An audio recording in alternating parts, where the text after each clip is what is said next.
For me, writing was always an extension of what I was going through in my life. So my mom left when I was 8, and I started bar singing with my dad when I was 8. So I was watching a lot of people in pain try and outrun pain, and I realized you never could outrun it. You know, I saw over the years people literally kill themselves trying to outrun pain by using distraction methods or coping mechanisms, as they call it. And my dad became an alcoholic and became abusive when I was 8. And so I moved out at 15. And I knew statistically kids like me end up repeating the cycle that they're raised by. So statistically I should end up in an abusive relationship or on drugs or with somebody on drugs. And I wanted to avoid being a statistic. And so I set about at 15, seeing if I could look at this idea of nature versus nurture. And if I didn't receive good nurture, could I get to know my real nature? And that sent me down on a path where I started writing as a tool. So every time I was in a lot of emotional distress, I would write, and it always took the anxiety off. And that became a sort of healthy coping mechanism, if you will. And 3 short years later, I did pretty good. For 3 years, I got myself through school. I worked. I paid rent since I was really young. And then all of a sudden, I was in San Diego, and a boss propositioned me. And when I wouldn't sleep with him, he didn't give me my paycheck. And I got kicked out of where I was living because I couldn't afford my rent.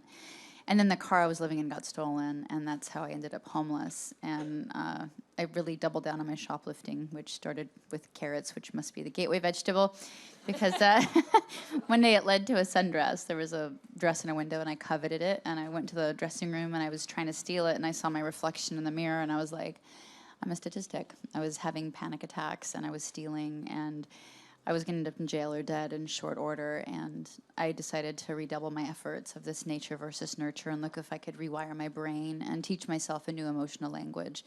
And so I started developing all these exercises for myself, and one of the first one was watching my hands.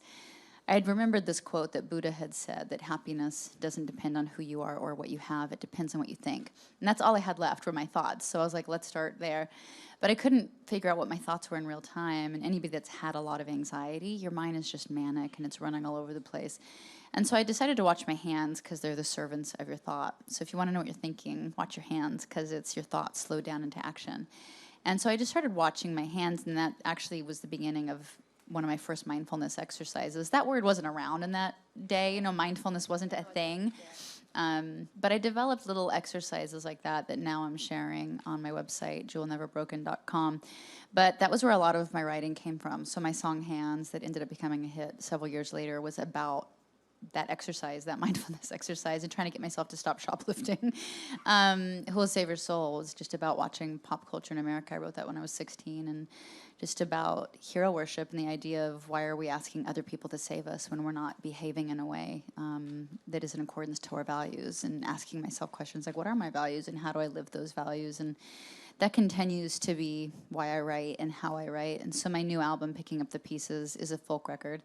I wrote it as a snapshot of what I was going through at that period of my life, where I felt like I got very domesticated, and parts of me that should have remained wild somehow got subdued. And so that record for me was really about tearing off edifice and getting back to a very raw emotional place, and it was a very poetic record.